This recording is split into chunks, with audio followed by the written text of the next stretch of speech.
je le dis souvent, on ne le dit pas assez, nos entreprises sont formidables. C'est-à-dire que heureusement que vous êtes là. C'est-à-dire que souvent on dit non mais on manque de compétitivité en France. En fait, c'est pas vrai. C'est l'économie française qui n'a pas été modernisée. Par contre, nos entreprises, elles sont bien plus compétitives que les entreprises allemandes, américaines, anglaises, etc. Bah oui, parce que aux États-Unis, en Allemagne, au Royaume-Uni, on fait tout pour l'entreprise. On baisse les charges, on baisse les impôts, on fluidifie le marché du travail, et en plus il y a un peu de croissance. Donc c'est presque facile de faire du business. Alors que chez nous, comme vous savez, on est numéro 1 du monde en termes d'impôts, en termes de charges également, on a un marché du travail qui est extrêmement rigide, c'est particulièrement difficile, et en plus il y a très peu de croissance. En moyenne, sur 20 ans, on a seulement 1% de croissance par an. C'est pas grand-chose.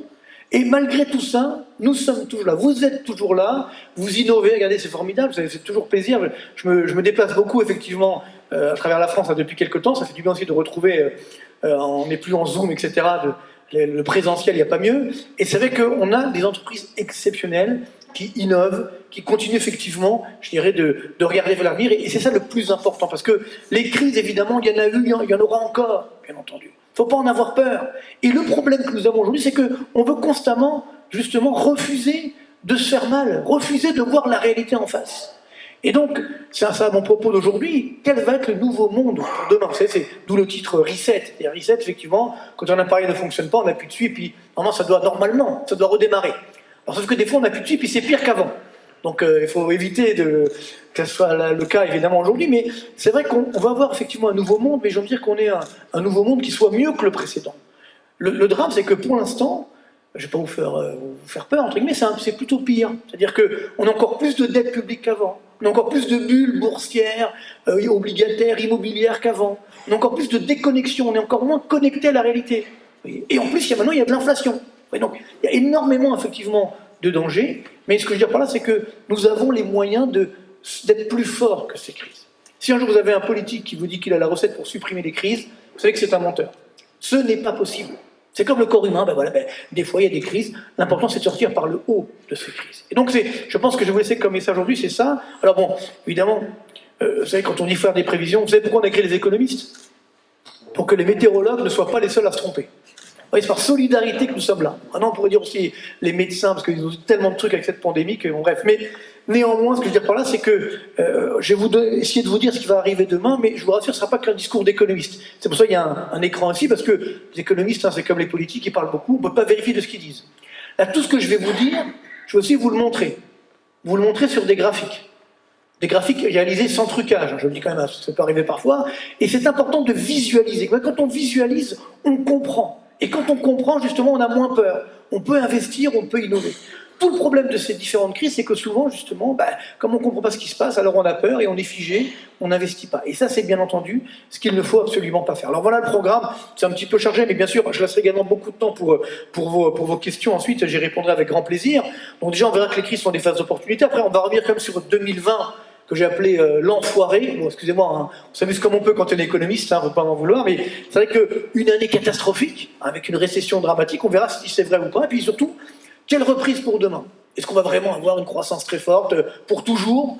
Et est-ce que l'inflation va vraiment redémarrer ou est-ce que c'est juste un épiphénomène? Est-ce que la flambée de la dette, c'est dangereux ou pas? On nous dit non, c'est pas grave, la dette, on la remboursera jamais. C'est incroyable ce discours, mais on va voir la réalité évidemment. Et puis, moi je suis évidemment toujours optimiste. Je pense qu'il faut être réaliste, donc dire la vérité, mais il faut aussi être optimiste. Donc je vais vous dire la vérité, des fois qui est un peu dur à entendre, mais je vais vous dire également comment nous, entreprises, que je suis comme vous, parce que je suis chef d'entreprise, comment on s'en sort. Donc déjà on va essayer de voir comment la France peut s'en sortir, parce que déjà ça serait bien, parce que la France malheureusement, elle a quand même des difficultés économiques, donc on peut encore s'en sortir. Et puis nous, entreprises, comment on peut développer des stratégies pour justement sortir par le haut effectivement des crises. Alors voilà, Sunfast le fait déjà, mais il y a plein d'autres entreprises qui le font dans la région, donc continuez effectivement comme ça, mais c'est important d'avoir ces pistes stratégiques pour justement sortir par le haut des crises. Alors, mon premier graphique, on va commencer tout de suite parce que je suis très bavard, comme vous l'avez compris, et puis j'ai plein de choses à vous dire. Là on voit simplement, vous voyez, je vous ai mis toutes les catastrophes qu'on a traversées depuis 2000. Donc là, la courbe rouge, c'est le CAC 40, la bourse française. En bleu, c'est la bourse américaine. Alors, j'ai mis la bourse parce que normalement, la bourse doit refléter une réalité économique. Normalement, la bourse doit nous dire où va aller demain l'économie. Alors, des fois, c'est pas le cas parce qu'il y a des bulles, enfin tout à l'heure, mais voyez, à chaque fois, on entend la même chose. Alors, il y a eu des crises, il y a eu le crack Internet, par exemple, le 11 septembre de 2001, la guerre en Irak, la crise des subprimes. À chaque fois, on nous dit c'est fini, c'est la fin du système, on s'en remettra jamais. Et finalement, on est toujours là.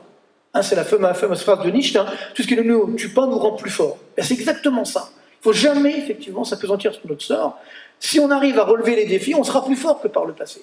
Mais, si vous voulez, l'économie, c'est une science humaine. Ce n'est pas une science exacte où on dit 1 plus 1 égale 2. Donc ça veut dire que nous, les êtres humains, on peut modifier cette science. Donc ce qui était vrai il y a 10 ans ne l'est plus forcément aujourd'hui. C'est ça qui est très beau d'ailleurs dans cette matière économique. Mais par contre, il y a des règles qui ne changent jamais.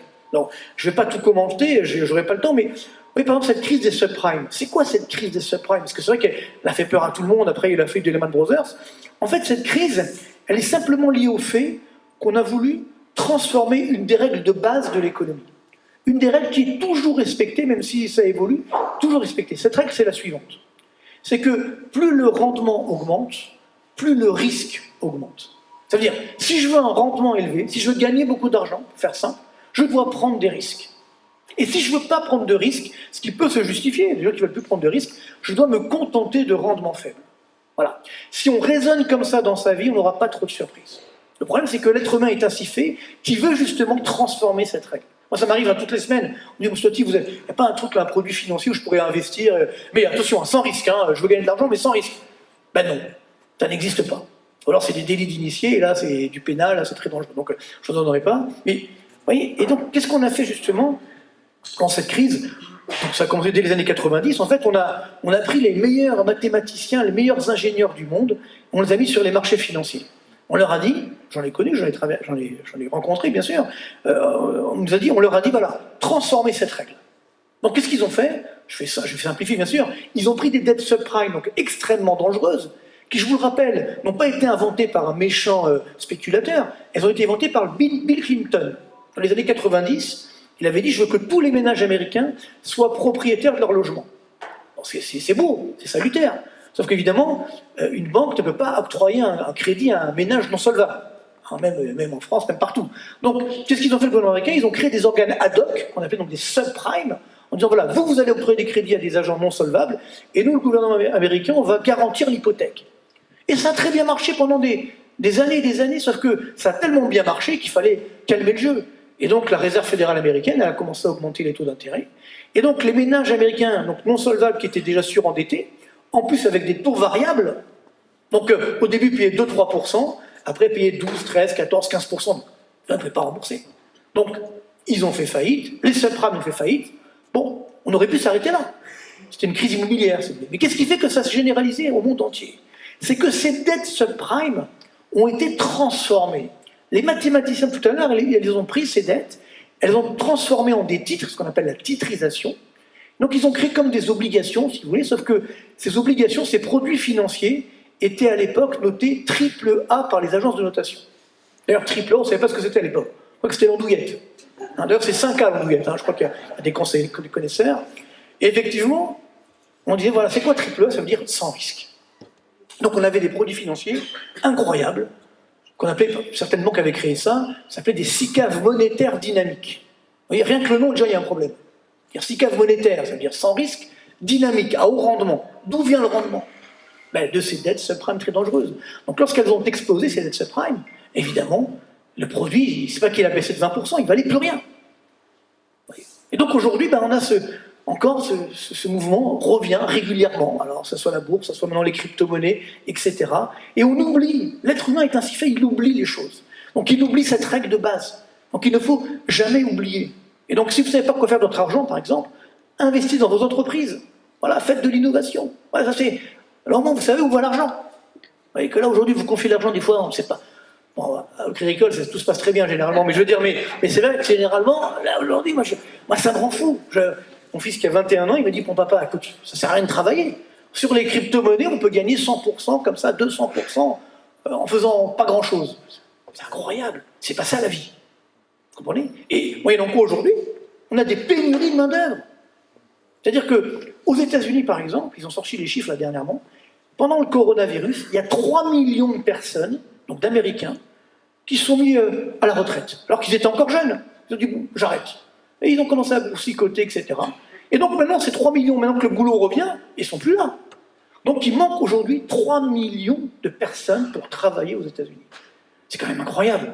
Parce qu'on a perdu l'échelle des valeurs.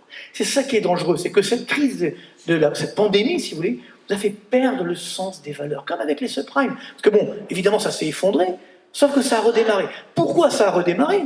Parce que justement, à l'époque, on n'avait pas que ce soit comme en 29, et donc les banques centrales, les États ont fait une relance énorme.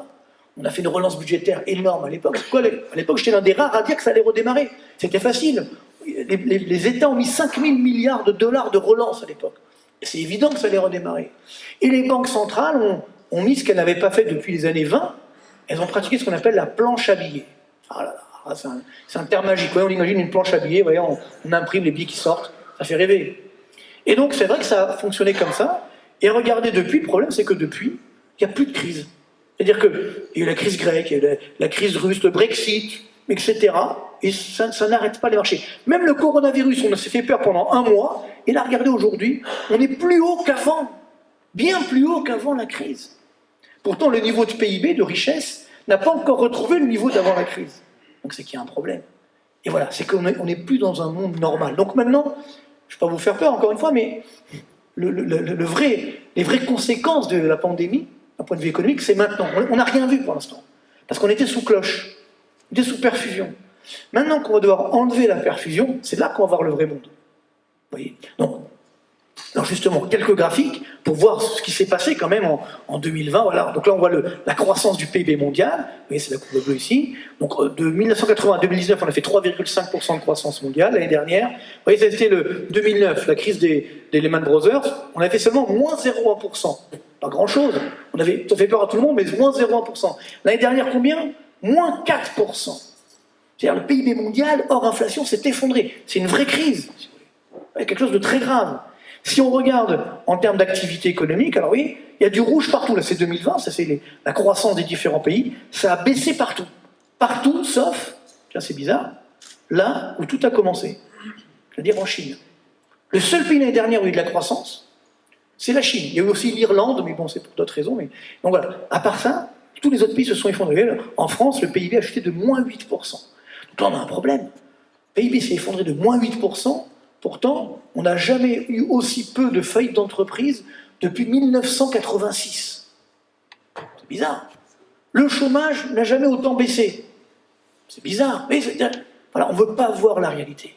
Donc on a mis un gros sparadrap, ce que vous voulez, une grosse bulle, et donc on ne voit pas la réalité. Ça, c'est dangereux. Alors je ne dis pas qu'il fallait laisser mourir tout le monde, bien sûr, bien entendu. Mais ok, le premier confinement, je comprends, on ne savait pas trop quoi faire. Mais après, il faut arrêter. Et si vous voulez, je l'ai dit dès le début à Bruno Le Maire, qui nous a contactés, qui a contacté quelques économistes, dont je faisais partie. Je lui ai dit, Bruno, faites attention, vous lâchez trop. Qu'est-ce qui va vous rester après quand il y aura la reprise? Et là, on y est maintenant, il n'y a plus de cartouches. Il n'y a plus de cartouches. Donc là, ils sont en train de faire une pression auprès de la Banque centrale européenne pour qu'elle continue la planche à billets jusqu'en avril 2022. Je ne sais pas ce qu'il y a en avril 2022, mais peut-être... Bon. Mais bon... Mais c'est pas normal. Et il s'est passé un truc la semaine dernière incroyable, je vous en parlerai après, mais la semaine dernière, ça s'est passé inaperçu. La semaine dernière, le président de la Bundesbank, c'est la banque centrale allemande, a démissionné. Ça s'est jamais vu dans l'histoire. Pourquoi? Parce qu'il a dit, il faut arrêter la planche à billets. Et Madame Lagarde, donc, qui est française, qui est très gentille au demeurant, mais elle a dit non, on continue jusqu'en avril 2022. Donc il n'a pas aimé. Donc ça, c'est très dangereux parce qu'on crée des tensions au sein de la zone euro. Alors, bon, je continue rapidement sur 2020. Vous voyez que là, c'est le PIB américain. Donc, on voit bien que c'était un effondrement historique. Donc c'était en rouge. Vous voyez, la dernière fois qu'on avait un effondrement, c'était en 46, en fait. Parce que pendant la Seconde Guerre mondiale, les Américains, ils ont une croissance très forte. Vous voyez, il y avait l'effort de guerre. Et c'est après que c'est tombé. Si je prends le cas de la France, vous voyez là, on voit que la France est un pays formidable. On a une chance folle de vivre en France. Vous voyez, depuis 1950, il n'y a eu que 4 récessions en France. Et des petites. Vous voyez, en 75, moins 1%, 93, moins 0,6, 2009, donc moins 2,9, et 2020, moins 8. Vous voyez. Mais sinon, il n'y a pas eu de récession. Donc c'est quand même quelque chose, effectivement, qui est historique. Le problème, c'est qu'on a donc développé un nouveau concept qu'on appelait le « quoi qu'il en coûte ». Bon, mais formidable, ce concept. C'est-à-dire, en gros, quoi qu'il en coûte, c'est pas grave. On y va. Et donc, ce quoi qu'il en coûte, l'argent ne tombe pas du ciel, parce que je veux dire, ça saurait. Et donc, évidemment, D'où vient tout cet argent? D'où vient? Parce que vous savez qu'entre 2020 et 2021, l'État français a augmenté ses dépenses, ses déficits, sa dette de 500 milliards d'euros. Alors évidemment, avant, quand on voulait faire la réforme des retraites, on regardait à 1 milliard, 2 milliards, là ça coûte cher. Là, 500 milliards. Et donc, encore une fois, cet argent, ben voilà, c'est pas compliqué, la dette publique a explosé. Donc, dès la fin 2020, on était à 116% du PIB de dette publique. Là maintenant, on est à quasiment 120%. Oui. Alors, quand on dit oui, mais c'est normal, on n'avait pas le choix, non, parce qu'il y a beaucoup d'autres pays qui ne sont même pas à 100%. Par exemple, bien sûr, l'Allemagne, etc. Même la zone euro n'était pas à 100%. Donc, c'était pas... On pouvait, bien sûr, il fallait aider, mais pas forcément dans ces proportions. Et parce que maintenant, il va falloir le payer. Alors, justement, quelle reprise pour demain? La bonne nouvelle, c'est que, effectivement, ça a marché. La reprise, elle est là. Donc là, on voit le PIB mondial, ça fait moins 4 l'année dernière, et là, on est à plus 5,2. C'est même beaucoup plus fort que l'année dernière. C'est très dynamique. On a mis tellement d'essence dans le moteur qu'il risque de se noyer. Tout le problème est là. Alors, évidemment, la locomotive reste nos amis chinois. Donc là, je vous montre comment on fait des prévisions. Donc là, on a le PIB chinois, c'est la courbe bleue. Donc, on voit la récession. Et dès le courant 2020, les Chinois, ils ont redémarré très nettement. Ils sont montés à 18% de croissance. Alors, comment on fait des prévisions? On regarde ce qu'on appelle les indicateurs avancés. C'est-à-dire, il y a des enquêtes qui sont menées auprès de vos équivalents chinois, américains, etc. On leur dit, où sont vos carnets de commandes? Voilà, donc c'est la courbe rouge, la courbe verte ici. C'est-à-dire, en rouge, c'est dans l'industrie, en vert, c'est dans les services. Et la surprise, on a une très forte baisse de l'activité depuis quelques mois en Chine. On ne sait pas trop ce qui se passe, qu'il y a un nouveau corona, enfin on ne sait pas trop, mais bon, vous savez, la Chine, on ne sait pas trop ce qui se passe. C'est surtout qu'il y a beaucoup de pénuries de matières premières et de produits, et donc les entreprises aujourd'hui produisent, par exemple le secteur automobile, mais elles ne peuvent pas finir la voiture, parce qu'il manque des composants électroniques. Donc il y a des voitures sans piles, et donc c'est ce qui limite évidemment la croissance. Mais bon, comptez quand même sur les Chinois, ils auront une croissance très forte. Regardez le PIB chinois, ça c'est quand même quelque chose d'assez incroyable. De 1980 à 2020, donc y compris avec le corona, le PIB chinois hors inflation, regardez ce chiffre incroyable, a augmenté de 3340%. Chiffre du FMI, c'est-à-dire, c'est pas bien que les Chinois ont truqué les chiffres, 3340%. Oui, c'est pas de la bourse, c'est pas du bitcoin, c'est du PIB, de la richesse. Donc ce qui fait qu'effectivement, les Chinois qui représentaient 2% du PIB mondial en 1980, aujourd'hui sont à 20% du PIB mondial. Oui, donc pendant le même temps, l'Inde elle a fait 900% de hausse, 73 pour les États-Unis, 84 pour la France. C'est normal, nous on est un pays riche, donc on ne pouvait pas faire comme la Chine. Mais bon, quand même.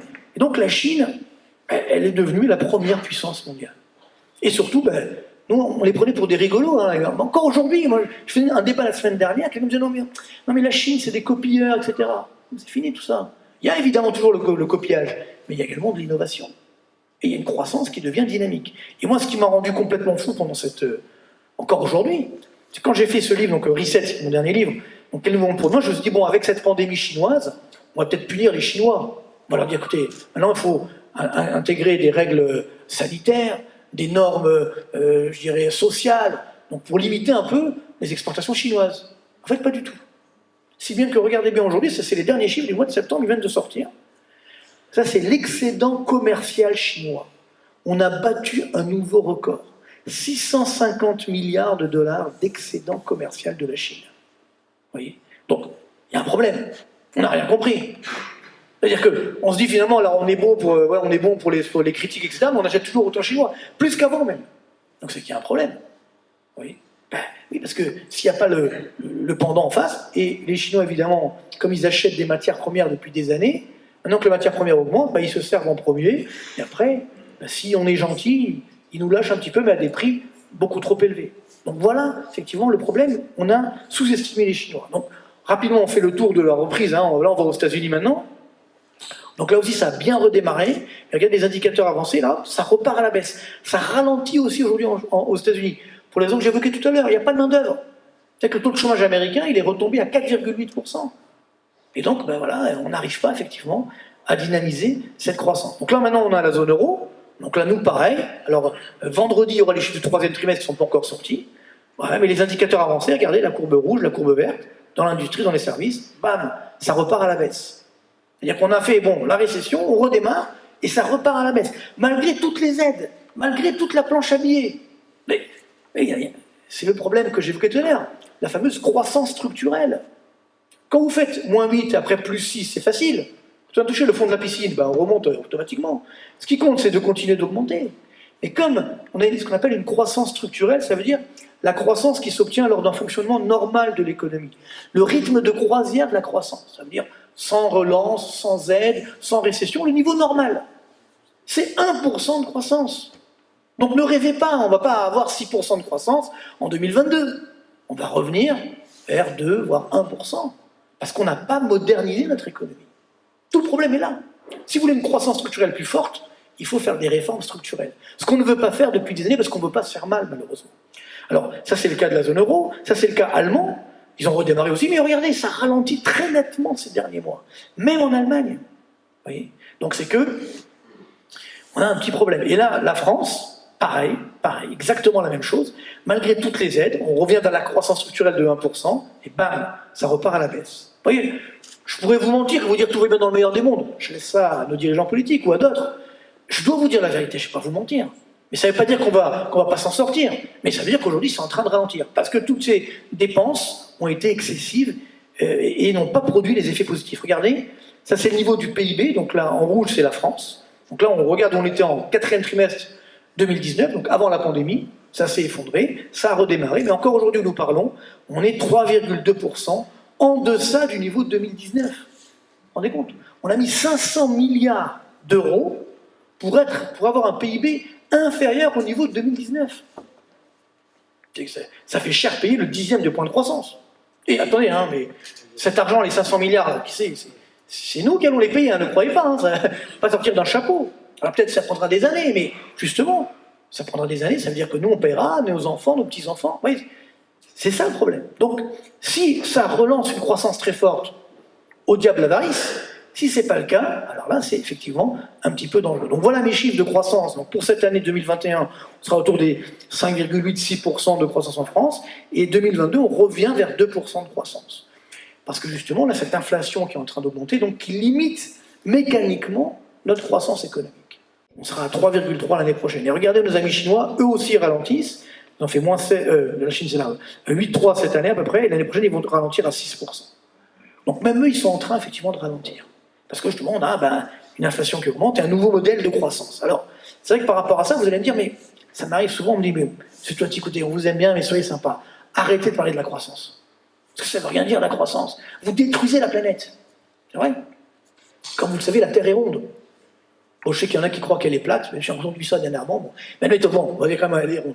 Donc ça veut dire, on vit dans un monde fini. Donc c'est vrai que, potentiellement, la croissance infinie dans un monde fini, c'est pas possible. Techniquement, c'est pas possible. En plus, si on détruit la planète, ça va exploser. Donc c'est très dangereux. C'est vrai que la croissance, c'est super dangereux. Alors, donc, d'où la nouvelle théorie qui est de dire, on va faire maintenant de la décroissance. C'est le mot à la mode, ça. Donc c'est quoi la décroissance? Ça veut dire qu'on descend le niveau, on baisse le niveau de PIB, le niveau de richesse. Alors à la rigueur, on peut se dire, bon, nous on est un pays riche, à la rigueur, bon, c'est pas grave, on va un peu moins consommer, pourquoi pas?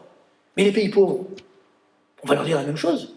Et il faut savoir que ça, c'est quelque chose d'assez incroyable qu'on doit dire, parce que je l'ai découvert en faisant mon dernier livre, dans les années 80, à l'époque, il y avait la moitié de l'humanité, 50% des êtres humains sur Terre, vivaient avec moins de 1 dollar par jour. C'est-à-dire sous le seuil de pauvreté extrême. La moitié de l'humanité.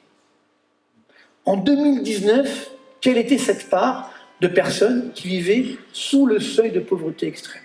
Donc entre-temps, il y a eu de la croissance, il y a eu de la mondialisation et tout ça. Ce qu'on décrit aujourd'hui, mais bon, ça a eu lieu. On est tombé...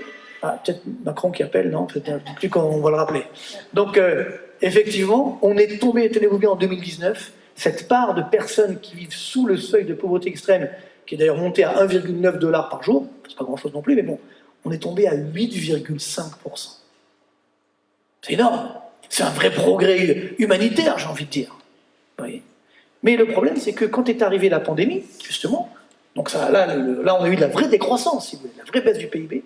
En quelques mois, le nombre de pauvres extrêmes, a augmenté de plus de 200 millions de personnes. En quelques mois. Donc, comprenez que si vous allez dire aux pays émergents, écoutez les gars, vous êtes bien gentils, mais là maintenant c'est la décroissance. Donc nous on a le droit de croître pendant des siècles, maintenant que vous nous rattrapez, vous arrêtez. Ils ne pourront jamais accepter. D'accord. Donc depuis la COP 21, 22, 23, là on est à 26 je crois, bon c'est des numéros, quoi. C'est pour la galerie. Mais ils n'ont jamais respecté leurs engagements. On peut les comprendre.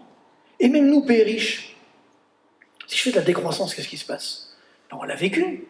Si je baisse au niveau de PIB, eh ben je baisse l'emploi. Bon, en France, c'est artificiel, mais l'emploi baisse, le chômage augmente, il y a des crises sociales. Enfin, c'est super dangereux tout ça. Vous voyez? Donc, c'est un risque énorme. Alors, vous allez me dire, oui, mais le dilemme est là. Comment je fais pour faire de la croissance infinie dans un monde fini? Alors, j'ai la réponse, sinon je n'aurais pas posé la question, évidemment. Alors, à mon sens, le seul moyen de faire de la croissance durable dans un monde fini, c'est en optimisant l'existant au travers du progrès technologique, de l'innovation que nous allons faire. Alors, voilà, ici, c'est un exemple, par exemple, il y en a énormément. C'est-à-dire qu'on va avoir le même monde, mais on va mieux l'utiliser. On va trouver des nouvelles sources de création de richesse. Alors, c'est pas ça forcément dans la high-tech, ça peut être un peu partout, mais pour moi, c'est ça la vraie écologie. L'écologie, c'est pas mettre des taxes, évidemment. Si j'ai pas d'alternative, c'est un impôt obligatoire. Par contre, c'est développer des sources alternatives d'énergie. Et donc, la chance que nous avons dans notre génération aujourd'hui, c'est que justement, devant nous, on a plein de révolutions technologiques. On a des révolutions technologiques sur l'énergie, sur l'agroalimentaire, sur les nanotechnologies, sur le numérique, sur la robotique. Enfin, donc c'est énorme ce qu'il y a à faire devant nous. Mais il faut jouer le jeu. C'est-à-dire, d'où ce tableau qui, à mon avis, est la clé des 20 prochaines années, c'est qu'effectivement, il faut développer l'innovation par rapport à notre PIB. Donc là, on voit le cas de la France, par exemple, on dit, ça va, on est à 2% du PIB chaque année en R&D, et comme disait le général de Gaulle en son temps, les chercheurs qui cherchent, on en trouve, les chercheurs qui trouvent, on en cherche, vous la connaissez, ben oui. Ben, c'est-à-dire qu'effectivement, c'est bien beau de chercher, il faut trouver de temps en temps. Et c'est là où, je connais beaucoup de chercheurs, etc. Moi-même j'ai été chercheur, bien peu importe, mais il faut avoir des ponts entre la recherche fondamentale. C'est que la recherche fondamentale française est l'une des meilleures du monde. Mais il faut qu'elle soit aussi appliquée. Parce que beaucoup de chercheurs français, parmi les meilleurs du monde, ils ne sont plus en France. Ils vont aux États-Unis ou ailleurs. Là, on va valoriser la recherche. C'est quand même incroyable. Donc, elle est là, la clé. Et encore une fois, on peut innover également dans la high-tech, bien sûr, mais également dans tous les processus de production, dans les services. On va créer des nouvelles sources de création de richesse. Et ceux qui ont bien compris ça, regardez, c'est justement nos amis chinois, encore eux. Ou dans les années 90, vous voyez, c'était 0,3% de leur PIB de R&D, maintenant c'est 2,2%. C'est-à-dire en valeur absolue, c'est la deuxième puissance mondiale derrière les États-Unis en R&D, en innovation. Dans les énergies renouvelables, c'est la première puissance mondiale. Vous voyez, donc c'est ça le problème. C'est que déjà les Chinois, ils ont l'avantage, on va dire, prix, s'ils ont en plus l'avantage qualité, l'avantage innovation, qu'est-ce qui va nous rester? Donc la clé pour vous, elle est là. Pour nous, elle est qu'il faut constamment innover. Constamment avoir un train d'avance en innovation. Je voyais dernièrement, il y a un industriel français qui est en Chine, alors lui, il se fait copier.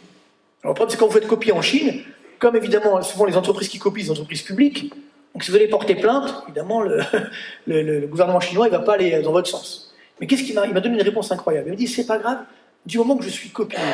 C'est-à-dire que tant que j'ai un avantage d'innovation, un avantage qualitatif, si je suis copié, c'est pas grave. C'est-à-dire, en fait, je suis toujours devant, finalement. Donc, c'est ça qu'il faut. Il faut avoir cette démarche qui est extrêmement importante, et notamment ici, dans votre région. C'est formidable, donc continuez. Vous voyez, pas de problème de taille. Regardez aujourd'hui des pays qui s'en sortent très bien. Regardez la Suisse, par exemple. La Suisse, on voit, c'est un pays, on imagine uniquement l'argent sale, etc. Non, d'un point de vue industriel, il y a énormément d'innovation. Vous voyez, la Corée du Sud, etc. Donc nous, il faut qu'on y aille aussi. Donc, si l'État ne le fait pas, ben c'est à nous, effectivement, à le faire. Donc voilà pourquoi je ne suis pas pessimiste, je reste effectivement optimiste. Alors bon, le problème c'est que d'ici là, dans les prochaines décennies, il y aura effectivement de la croissance forte grâce à l'innovation, mais d'ici là, il y a des petits handicaps à passer.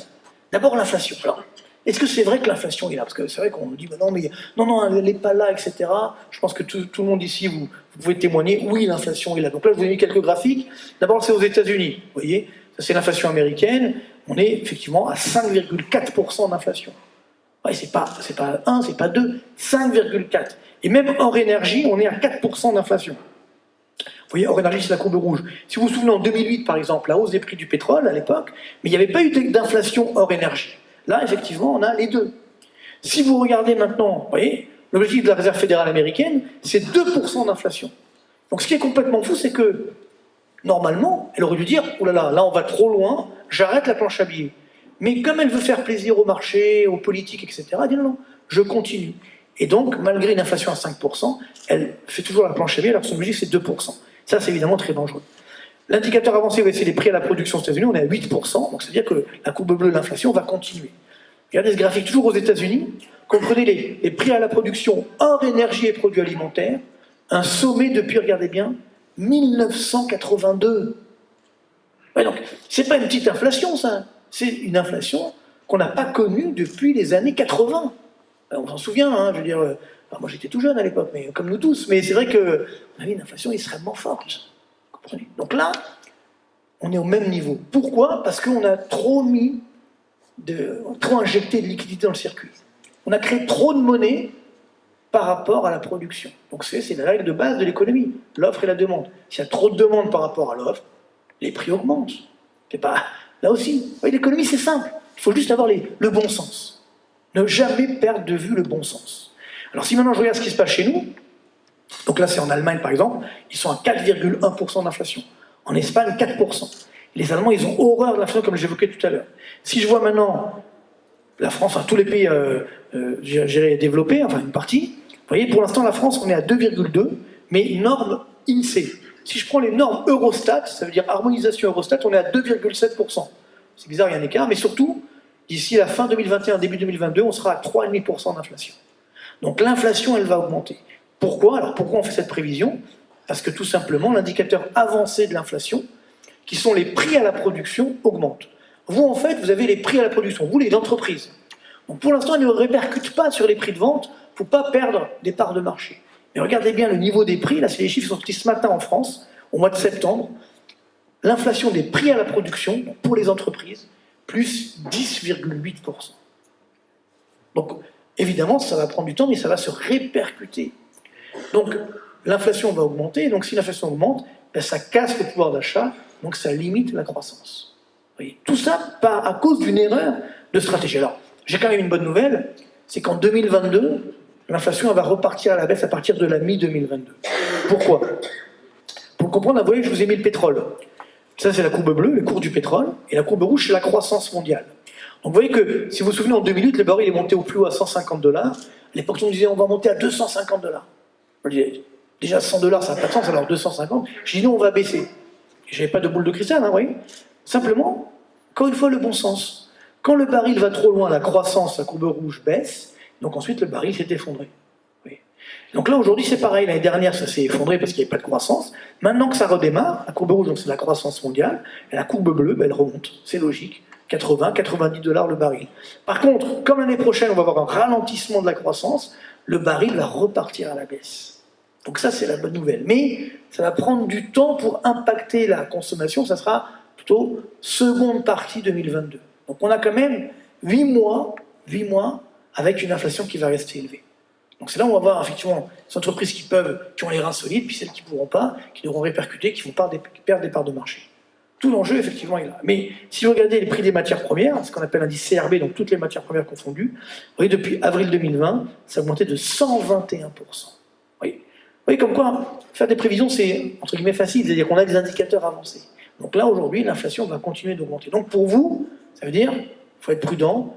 Et par exemple, si on achète des matières premières, il faut consolider le prix de ces matières premières. Faire des options, par exemple, on fige le prix des matières premières. Pas spéculer, hein, parce que ça peut être dangereux. Juste figer le prix des matières premières pour pas justement avoir payé plus cher demain. Vous voyez, un exemple, quand on était à 150 $ le baril, donc je conseillais beaucoup d'entreprises qui achètent beaucoup de pétrole. Et alors, moi je disais qu'il avait baissé sous les 100 $. Alors, certains m'ont écouté, tant mieux pour eux, parce que 6 mois après, on était à 34 $ le baril. Sauf que d'autres n'ont pas écouté. Par exemple, une grande compagnie aérienne française. Comme il n'y en a qu'une, on voit qui c'est plus ou moins, mais bon. Et donc, eux, à l'époque, leur directeur financier a dit non, il écoutait ce qu'ils disaient, on va aller à 250 $. Donc, qu'est-ce qu'ils ont fait ?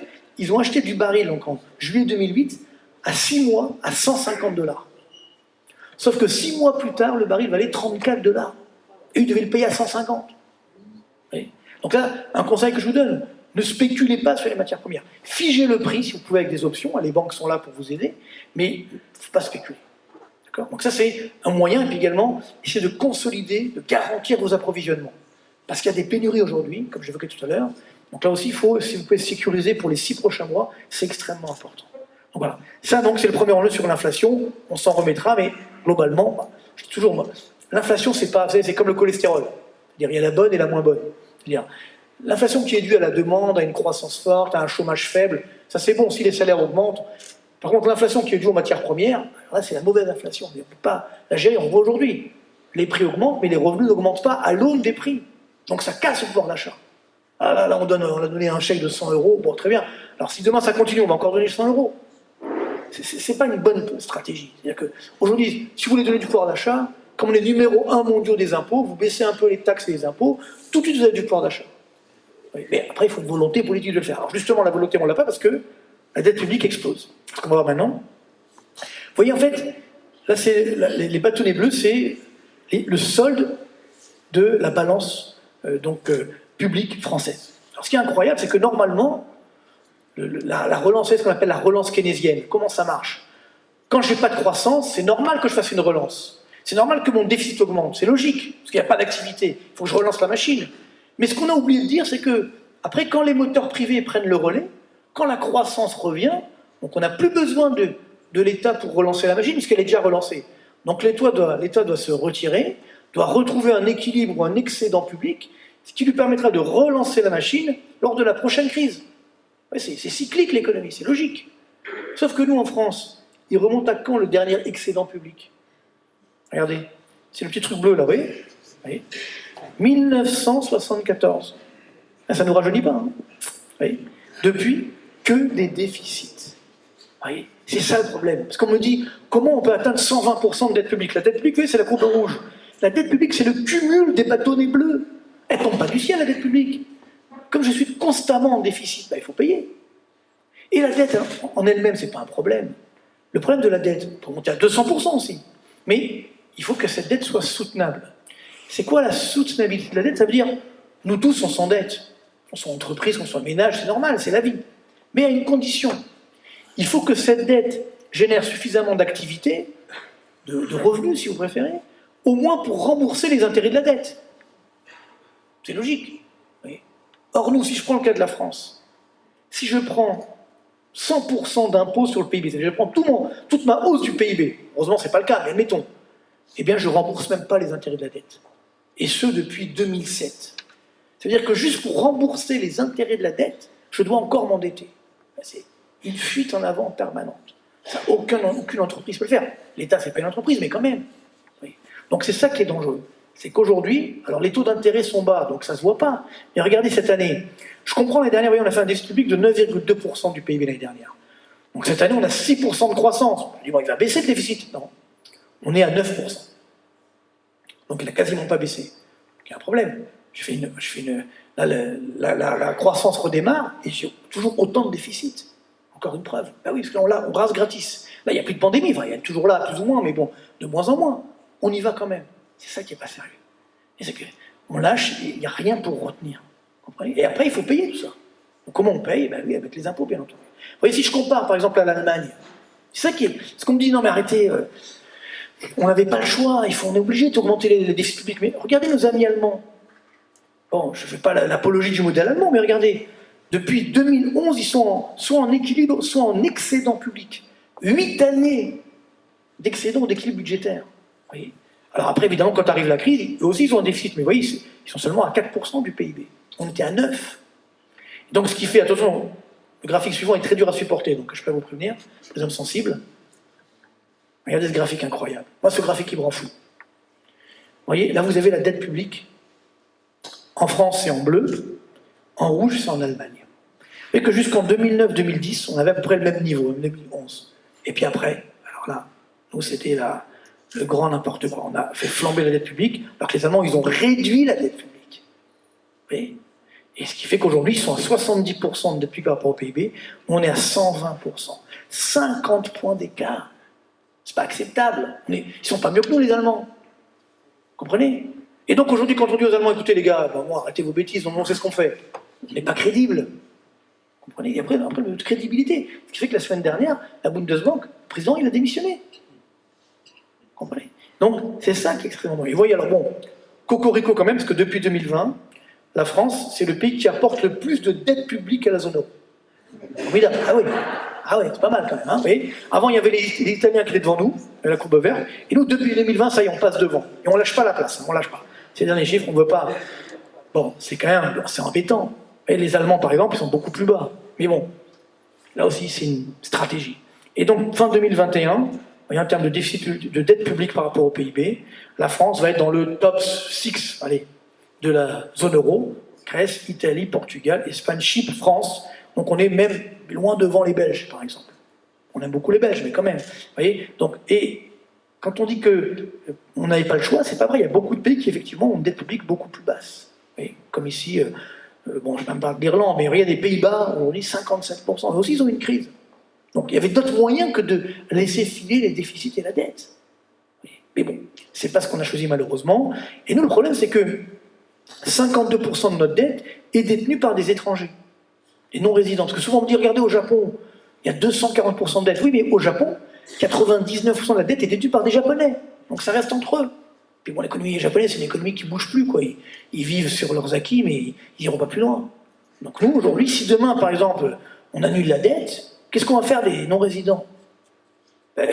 Évidemment, ils vont nous dire, mais je ne vous reprêterai plus. Parce que annuler la dette, c'est un fusil à un coup. Hein. Si vous annulez votre dette, après, quand vous voulez vous réendetter, là, on ne voudra pas vous prêter, ou alors à des taux d'intérêt énormes. Vous comprenez? Et justement, les taux d'intérêt, c'est ça le problème. C'est que moi, si vous voulez, pendant des années, quand j'allais voir les politiques, là, leur dire, écoutez, attention, faites attention, si vous augmentez la dette publique, les taux d'intérêt vont augmenter, ils avaient peur, parce que si les taux d'intérêt augmentent, ça casse la croissance. Là, en fait, c'est complètement l'inverse. Plus la dette publique augmente, c'est la courbe rouge, c'est la France, hein, ça, plus les taux d'intérêt baissent. Et on avait même des taux d'intérêt, regardez, c'est la courbe bleue, c'est les taux d'intérêt de la dette publique à 10 ans, ça, taux d'intérêt négatif. C'est incroyable, ça. C'est-à-dire, pour avoir le droit de prêter à l'État français, il faut payer. C'est énorme. C'est énorme. Alors moi, je m'amusais souvent, parce que tout le monde a fait ça, même les grands fonds américains, etc., ils ont acheté. Moi, je leur disais, écoutez, pourquoi vous achetez la dette publique française? Plus de taux d'intérêt négatif. Vous êtes sûr de perdre? C'est ce qu'ils me répondaient. Oh, mais au moins, on sait combien on va perdre. Ouais, comme stratégie d'investissement, c'est quand même limite. Ouais, ouais. Dans quel état on est? C'est pas le monde normal, ça. Oui, alors maintenant, le taux d'intérêt, ça remonte, on est au-dessus, on est à 0,2%. Mais bon, vous voyez qu'il y a de la marge encore, hein, ça peut monter beaucoup plus. Pourquoi ça ne monte pas? Regardez un autre cas, par exemple, c'est la France. Ce graphique, il est exceptionnel. Ça, c'est la Grèce. Le même graphique, mais en Grèce. Vous vous souvenez qu'en 2011-2012, on a eu la crise grecque. À l'époque, la dette publique grecque est montée à 170% du PIB. Vous voyez, c'est la courbe rouge là. Donc tout le monde avait très peur, la Grèce va quitter la zone euro, etc. Et donc les taux d'intérêt de la dette grecque à 10 ans, regardez, ils sont montés à 35%. Le grand boss. Non, c'est impossible de payer. Donc c'est là où on a sauvé la Grèce, les États, la France, l'Allemagne. Bon, ok, combien vous voulez? 150 milliards, on vous met 150 milliards. Et en plus, on vous reprête encore 150 milliards. Donc on a quasiment annulé la dette.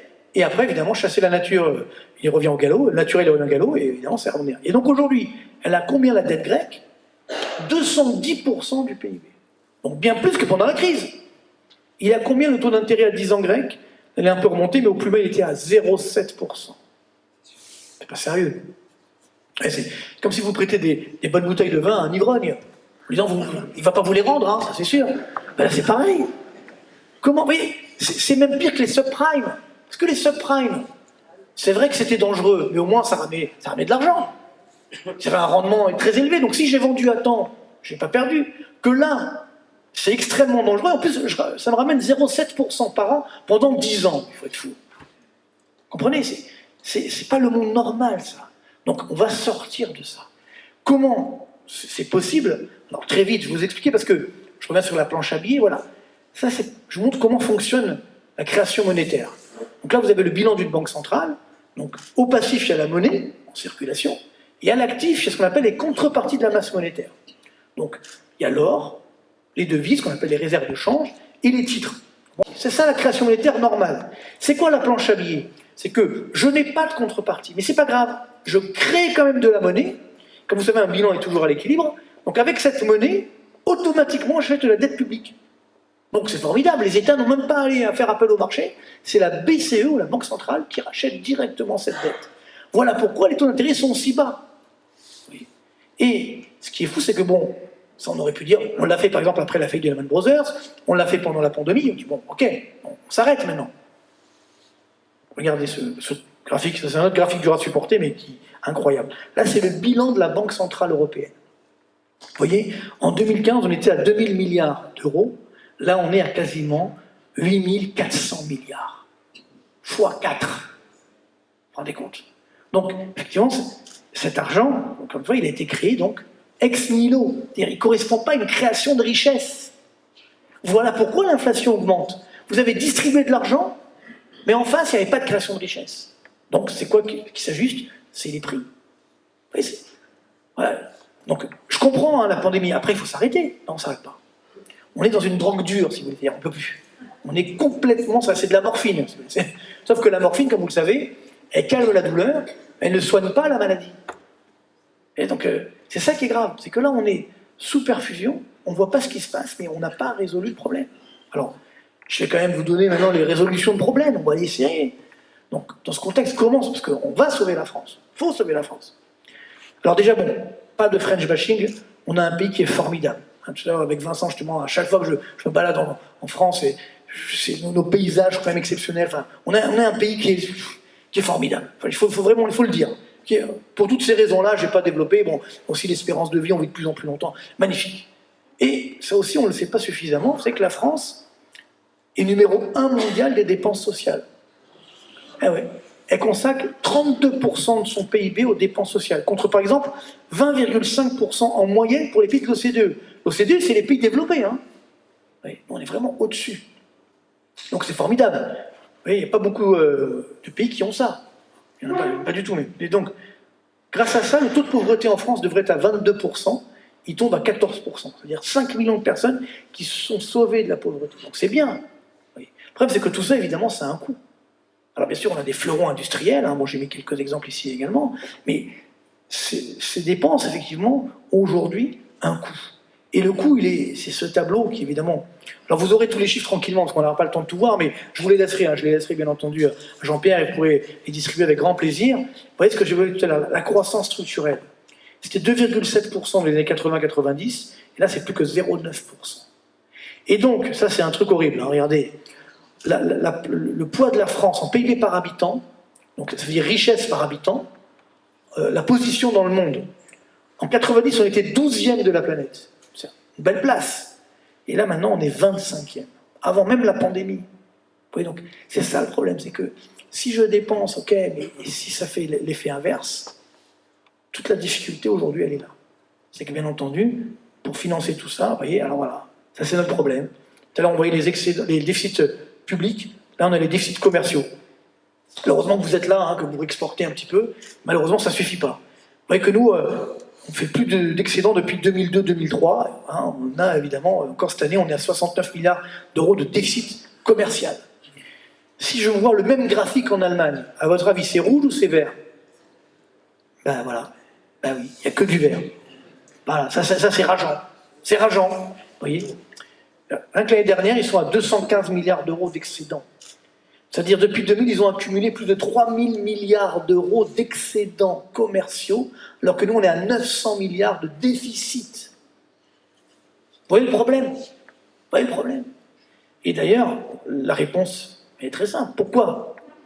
C'est très simple. Dans les années 90, en termes d'exportation, vous voyez avoir un écart limité qui reflétait les écarts de PIB. Maintenant, voilà, chaque année, les Allemands, ils exportent 1600 milliards d'euros, et nous, on exporte 700 milliards. Donc voilà la difficulté. On n'exporte pas assez. Ou alors, on va exporter, mais effectivement, la plupart des ingrédients des produits sont faits à l'étranger. Donc finalement, la part exportée, elle est très limitée. Oui. Donc c'est là où on a un problème de compétitivité. C'est que nos entreprises, effectivement, c'est pas nos entreprises qui sont pas compétitives. C'est l'économie française. Quand on me dit aujourd'hui, bah oui, on va relocaliser. J'adore ce mot. Ah oui, ok. Ah bon, on l'a dit. Hein. Ah, on va relocaliser. Mais comment? Comment on va faire? C'est une grande question. Alors après, bon, j'avance parce que c'est vrai qu'avant, on disait, bon, on se comparait à l'Allemagne. Et vous voyez, aujourd'hui, j'ai cherché les pays qui font pire que nous en termes de déficit dans la zone euro, même dans l'Union européenne, et non, il n'y a pas. Nos amis italiens, vous voyez, ils sont à 60 milliards d'euros d'excédent. voyez l'Italie qu'on dénigre souvent. Ben non, eux, ils sont en excédents commerciaux. Oui. Donc ça montre bien qu'on a effectivement, de ce point de vue-là, une difficulté. Alors bon là je passe vite, hein, c'est simplement tous les types de produits, vous reverrez ça tranquillement, où nous sommes en excédent, il n'y en a que 7, heureusement, bon, il y en a quelques-uns, il y a l'agroalimentaire d'ailleurs, et puis bon, c'est où on est en déficit, notamment l'automobile, malheureusement l'énergie, l'informatique. Bon. Alors là où on a le plus gros déficit, c'est avec l'Union Européenne, on a 45 milliards de déficit, également avec la Chine 38 milliards, et on a des excédents, vous voyez, par exemple avec le Royaume-Uni. Quand on dit le Brexit, par exemple, le Brexit va nous coûter très cher à nous aussi. Parce que maintenant que l'Indice sterling a baissé, que les Anglais achètent moins de produits français, ça va nous enlever pas mal de dixièmes de points de croissance. Donc là aussi, vous voyez, c'est un petit peu difficile. Alors, à partir de là, évidemment, on a la dépense publique, je l'évoquais tout à l'heure, on était déjà numéro 1 en 2019, et alors en 2020, on a fait encore mieux, on est à plus de 60% du PIB de dépenses publiques. Quand on me dit que la France est un pays libéral, non mais ça ne me fait rien. Quand on entend ça, oui, non mais c'est quoi le terme? Oui, c'est la dérive ultralibérale. On n'est pas ultralibéral en France, ça n'existe pas. On peut être ultralibéral avec 60% de dépenses publiques par rapport au PIB. Numéro 1 du monde. Oui, mais voilà, les mots n'ont plus de sens. Même les mots.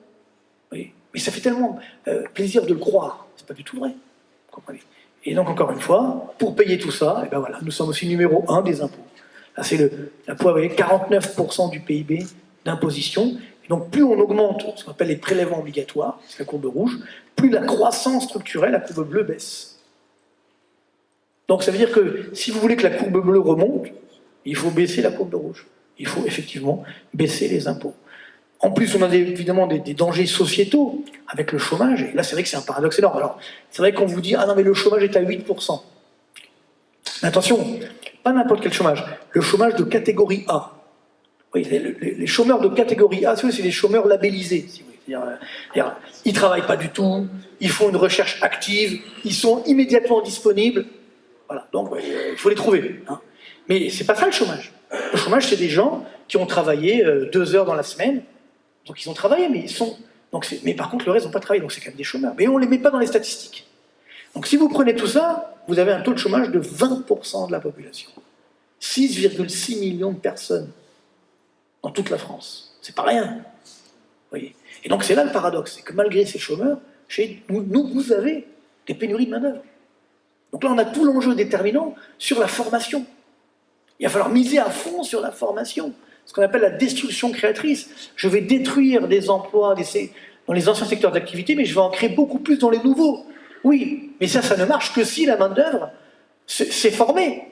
Elle peut être apte dans les nouveaux secteurs d'activité. Faire des formations en permanence, mais des bonnes, pas je vais me faire plaisir, non, des bonnes formations. Là aujourd'hui, je sais pas, on reçoit des trucs, le compte formation, alors ce que vous voulez faire, oui, histoire de l'art, bah oui, là j'ai envie, mais ça va m'aider dans mon boulot. Vous comprenez? Il n'y a pas de saut métier, bien sûr. Mais aujourd'hui, vous le savez qu'on a des pénuries de métiers manuels, de métiers industriels. On n'a plus de soudeurs industriels, par exemple, incroyable. Donc on voulait réindustrialiser le pays, il n'y a personne en face. C'est des vœux pieux tout ça. Oui. Donc il faut regarder la réalité. Et notamment, effectivement, pour nos amis, pour nos jeunes, regardez le taux de chômage des jeunes en France. Hein. Ça, c'est catégorie A en plus. Hein. On est à 20%. Vous voyez, moi, je le dis parfois, moi, je viens des cités HLM d'Orly. Bon, ça ne se voit plus maintenant, j'ai une cravate, tout ça, mais bon, à la base, j'avais aucune chance de m'en sortir. Vous comprenez? Mais c'était dans les années 80, donc effectivement, j'avais une chance de m'en sortir, 70-80. Donc, aujourd'hui, dans les cités HLM, il y a un taux de chômage des moins de 25 ans de 60%. C'est un truc horrible. C'est quoi les perspectives? Vous comprenez? Pourtant, il y a des aides pour les jeunes. Voilà. C'est ce que je dis souvent. Ce que veulent les jeunes, ce que veulent les Français, ce que veut l'être humain, j'ai envie de dire, c'est pas des aides. Ce qu'il veut, c'est un vrai boulot, c'est se réaliser dans son travail. Oui. Donc, pour moi, c'est ça le vrai enjeu. Donc, il faut responsabiliser les Français. Donc, c'est comme ça qu'on va sauver la France. Alors, j'ai mis quelques mesures ici, ce que j'appelle une thérapie de choc bienveillante. C'est pas, on va pas se faire mal pour se faire mal. Non, il faut être bienveillant. Et donc déjà, premier élément, il faut donner du grain à moudre. Il faut baisser les impôts pour tous. Bien sûr, pour les entreprises, mais également les ménages. Favoriser, pas favoriser. De toute façon, on est numéro 1 des impôts. Donc on peut baisser partout. Ça fera du bien à tout le monde. Et alors, si on fait ça, il faut également réduire les dépenses publiques. Ah, c'est là où ça a du mal à passer. Alors, moi, je suis pour la dépense publique. J'en ai bénéficié dans ma jeunesse. C'est important. On a une chance incroyable d'avoir des universités gratuites, etc. C'est formidable. Mais attention, quand on voit que les dépenses de fonctionnement augmentent chaque année de 10 à 15 milliards d'euros, ce qu'on appelle les strates du millefeuille administratif. Bon, ça, on peut enlever quelques tranches du millefeuille, il sera très bon, hein. Mais non.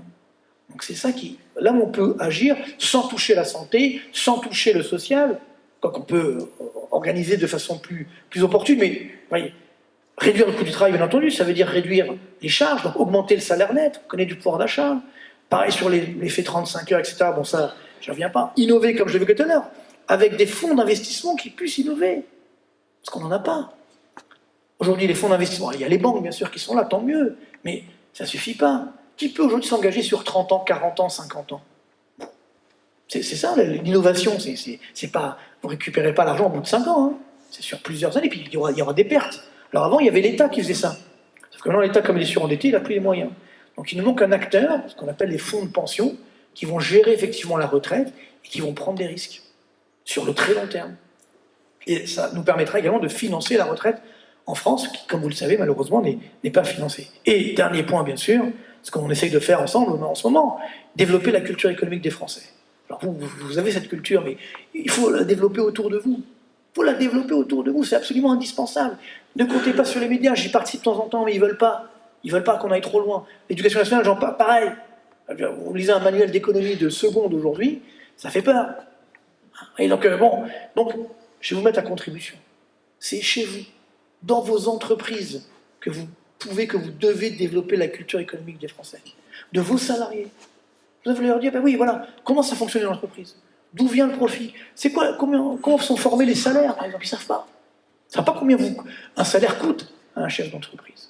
Donc, et en plus, vous créez du lien. Vous pouvez également augmenter la partie variable des salaires, comme ça, le salarié il est content de travailler dans l'entreprise. Vous voyez, c'est ça qu'il faut créer, du lien social dans l'entreprise. Mais ça passe par la pédagogie, ça passe par la culture. Quand on dit non, écoute, c'est comme ça, et t'as rien compris, et non, personne ne peut accepter ça.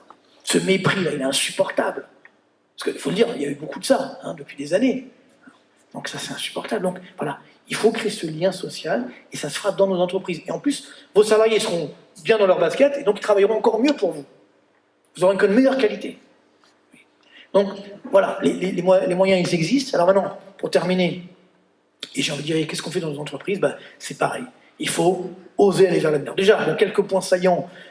Vous savez que l'année dernière, l'épargne des Français a augmenté de 150 milliards d'euros.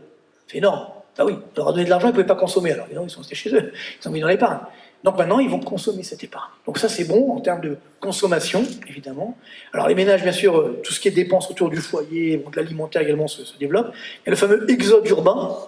Oui, donc là, évidemment, bravo, l'immobilier va monter. Pas forcément bon, mais néanmoins, ça va se produire. Par contre, il y a des risques de pénurie. L'inflation, on l'a vu ce temps. Et bien sûr, le risque, c'est que l'État commence à augmenter les impôts lorsqu'il n'y aura plus les aides de la Banque centrale européenne. Donc, il faut s'en prendre à nous-mêmes.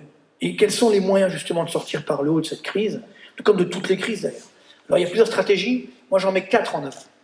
Je suis sûr que vous en mettez également en avant de par chez vous, mais moi j'en mets 4 que je favorise, qui sont extrêmement importantes selon moi. D'abord, stratégie de niche, sur des produits, des services, qu'on est les seuls à faire. C'est votre cas par exemple ici, mais c'est un cas partout. Et évidemment, vous êtes les seuls à le faire, vous avez un savoir-faire sur ces produits. Ça c'est la première stratégie. Ce savoir-faire, deuxième stratégie, il faut le faire savoir. Il faut communiquer sur nos niches. Ça, c'est une grande erreur. En temps de crise, on n'ose plus communiquer, il ne faut pas le dire. Non, au contraire. Il faut expliquer ce qu'on fait. Il faut faire savoir notre savoir-faire. Et là, vous créez de la demande. Vous créez effectivement une opportunité. Troisième stratégie, j'en ai parlé, bien sûr, l'innovation.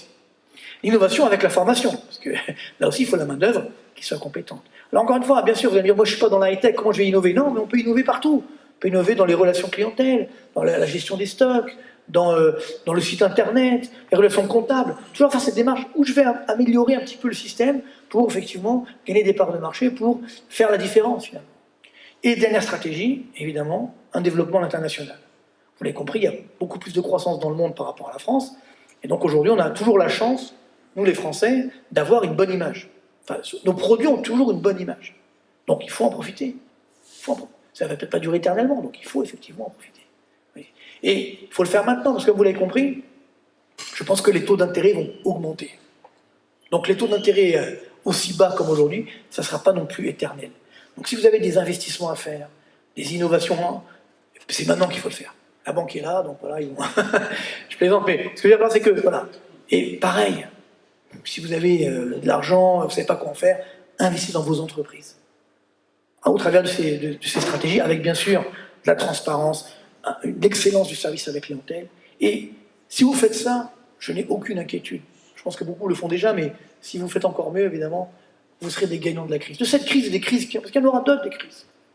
Et si vous y arrivez, évidemment, à ce moment-là, on arrivera à avoir plus de PIB en France. Alors, c'est vrai qu'aujourd'hui, on me dit non, mais le PIB, c'est pas important. Là, ce qui compte, on a créé un nouveau concept qu'on appelle le BIB. C'est pas le BIB, c'est le bonheur intérieur brut. Voilà. Nous, en France, on est heureux. Donc le PIB, on s'en fout. Ouais, voilà. Le bout en mais même en France, on va faire ça. Non, mais il faut être sérieux. Évidemment que, je veux dire, le bonheur, c'est important, mais généralement, il faut un peu de revenus avant d'avoir du bonheur. Ce que je veux dire. Ben oui. On me dit, oui, alors les 35 heures, on va une économie de loisirs. Ben, c'est super, mais si j'ai pas les moyens de consommer pendant les loisirs, je vais regarder devant la télé, je vais rester devant Netflix. C'est horrible ce monde qu'on nous propose. C'est horrible. Cette pandémie, ce qu'elle a généré dans les esprits, c'est une catastrophe. Et donc il faut sortir de ça, effectivement. Donc c'est ça le but de tout ça, c'est de faire plus de PIB, parce que si j'ai plus de PIB, j'ai plus d'emplois. J'ai pas d'emploi sans PIB. Là aujourd'hui c'est un peu factice, mais j'ai pas d'emploi sans PIB. Donc si j'ai plus de PIB, de revenus, j'ai plus d'emplois, j'ai plus donc de consommation, d'investissement, donc de business pour nous aussi, on n'est pas que des philanthropes. Donc c'est ça le but.